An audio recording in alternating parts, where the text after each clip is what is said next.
kejutan yang datang bertubi-tubi tanpa kita sadari akan memberikan kebahagiaan tersendiri. Meski tak selalu berupa hal besar, namun percayalah, batin ini akan memiliki kebahagiaan yang sangat besar. "Siapa dia, Pak Lek?" tanya ibu. Aku sendiri juga sangat penasaran. Siapa orang yang berani teriak-teriak pada Pak Lek Pur? "Dia keponakanku dari kota, Mbak Yu. Ia minta duit buat balik ke kota. Jadi tadi saya berniat pinjem pada Mita," jawab Lik Pur lirih. "Mas, mbok ya kesini sebentar, sekalian kenalan. Saya ini juga masih kerabat dengan Lik Pur loh," teriak ibu pada lelaki itu. Semoga saja lelaki itu mau muncul sehingga pikiranku yang menerka-nerka lelaki itu kian terjawab. Tak butuh waktu lama, lelaki itu langsung muncul di hadapan kami.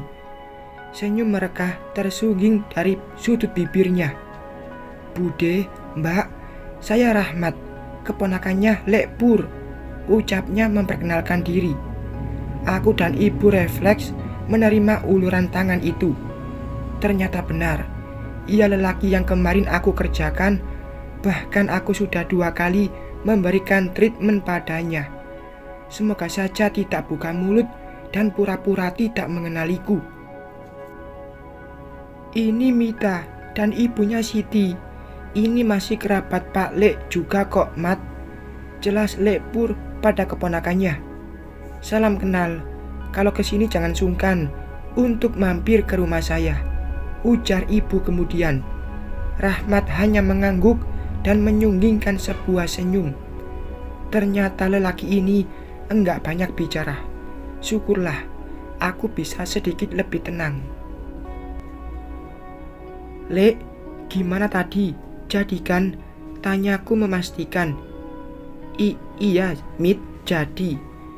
Insya Allah bulan depan langsung Pak Lek ganti," jawabnya tertunduk lesu.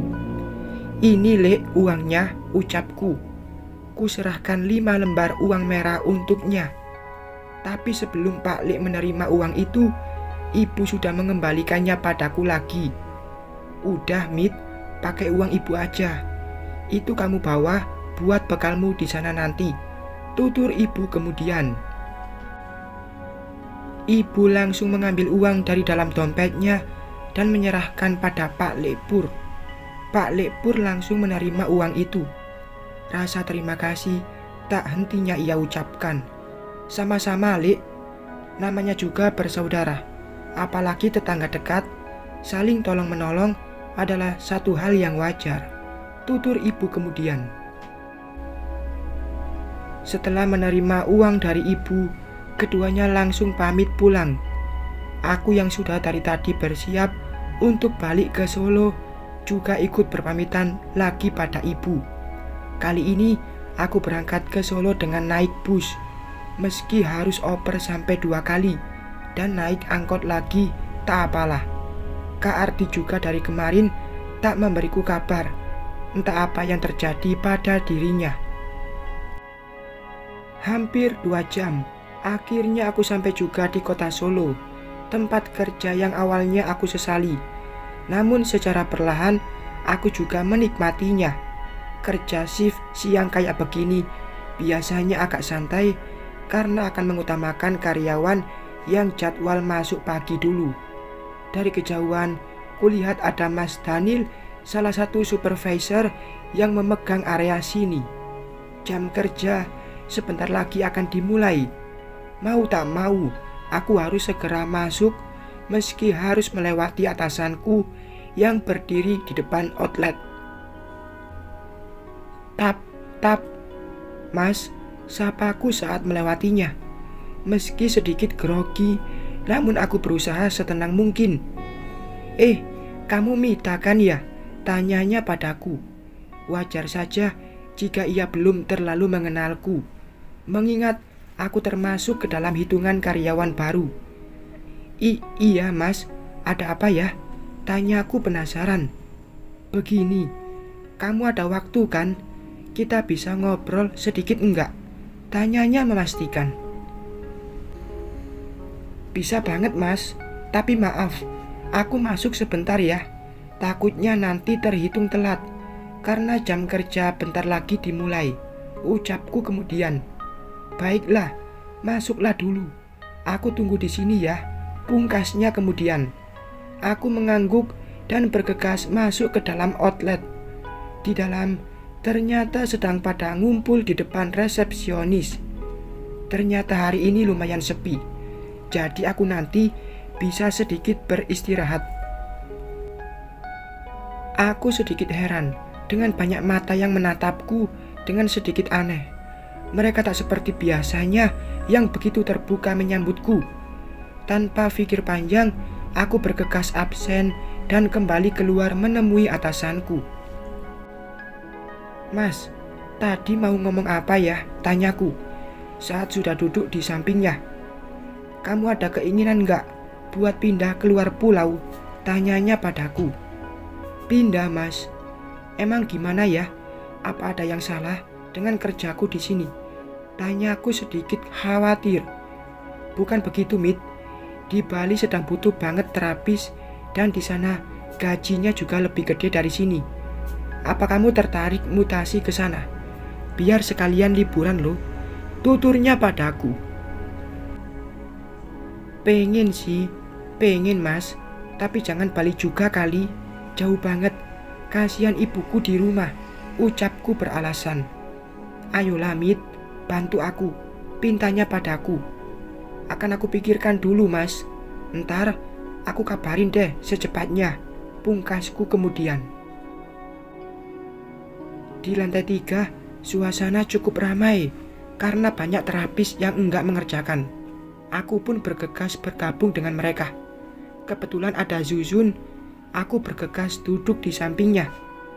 Kirain tadi kamu enggak masuk Mit, ucapnya padaku. Aku udah datang dari tadi mak, tapi ditahan Mas Daniel di depan outlet tadi, jawabku padanya. Hah? Jeritnya. Mungkin ia terkejut mengapa Mas Daniel bisa menahanku. Jangan kenceng-kenceng napas sih mak, protesku. Refleksku tutup mulutnya. Iya maaf Mit, emang ada apa sih? Tanyanya penuh selidik. Dia menawariku buat mutasi ke Bali, tapi belum aku beri jawaban, jawabku lesu. Oh itu, kirain kamu berbuat salah apa gitu Mit. Mit, kamu tahu nggak? Kamu jadi bahan gosip para senior tadi, tuturnya padaku. Gosip? Gosip apa sih mak? Perasaan aku nggak berbuat salah deh, ucapku dengan santai. Ntar malam aku ceritain deh Mit. Yang penting sekarang kamu diam dan jangan dekat-dekat dengan Kak Ardi dulu, jelas Zuzun padaku. Sepertinya bahan gosip yang dimaksud Zuzun tadi adalah tentang hubunganku dengan Kak Ardi. Memang kalau kerja di sini, hal apapun pasti bakal dijadikan bahan gosip, apalagi anak baru sepertiku. Aku langsung diam dan menuruti ucapan Zuzun tadi.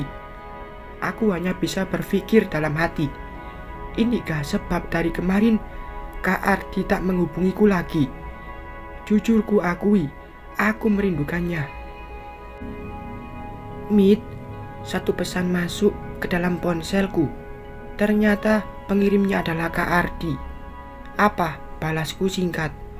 Galak amat sih. Maaf ya, dari kemarin aku tak memberimu kabar. Istriku mengetahui hubungan kita, tulisnya, membuatku sedikit terkejut dan juga takut. Terus gimana? Baiknya kita sudahi saja hubungan ini. Aku enggak mau jadi bahan gosip, balasku padanya. Ayo kita ngobrol lagi di atas, tulisnya padaku. Enggak mau, kita sekarang lagi jadi bahan gosip, balasku, mengakhiri pesan padanya. Pikiranku jadi kemana-mana. Bagaimana jika aku sampai dilabrak sama istri sahnya? Belum lagi aku pasti jadi bahan hujatan oleh teman-teman satu kerjaanku. Memikirkan semua itu membuat kepalaku sedikit pusing. Bergegas aku masuk kamar outlet. Di sana juga ada Zuzun yang baru saja rebahan. Tap, tap. Terdengar langkah kaki seseorang, sepertinya juga masuk ke kamar ini. Jantungku mendadak berdetak lebih cepat. Takut apa yang aku pikirkan terjadi padaku. Kok pada ngumpul di kamar sih? Jam kerja bentar lagi selesai loh. Kita briefing dulu di lantai 1 ya, ujar Kak Bima pada kami berdua. Iya kak, nah kita juga udah mau keluar kok, ucap Zuzun dan langsung ku setujui. Ya udah, ayo semua, ditunggu sama SPV di bawah loh, pungkas Kak Bima kemudian.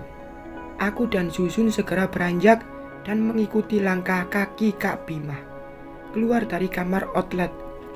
Di luar, anak-anak yang lain pun juga bersikap demikian.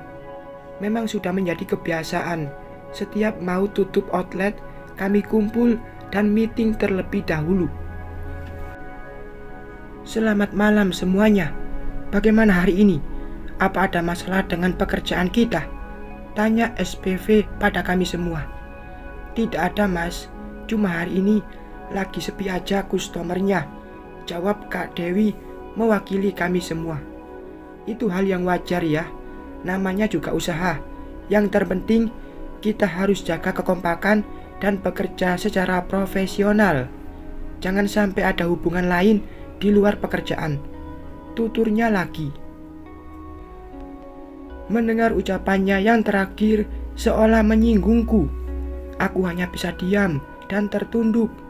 Di lain pihak, Kak Ardi tampak santai, seolah tak terganggu dengan ucapan sang SPV. Setelah aku pikir-pikir, apa baiknya aku terima aja tawaran dari Mas Daniel untuk pindah ke Bali. Namun hati ini juga tak tega meninggalkan ibu terlalu jauh. Setelah briefing selesai, mereka semua pada pulang. Tinggallah aku dan Zuzun saja yang menginap di outlet ini. Mak, tadi mau cerita apa sih? Aku dijadikan gosip tentang apa? Tanyaku penasaran. Tak sabar rasanya mencari tahu soal gosip tentangku. Kak, kamu digosipi dengan Kak Ardi, Mit? Jawab Zuzun tertunduk. Oh itu mak, biarlah, cuma gosip aja kan, ucapku santai.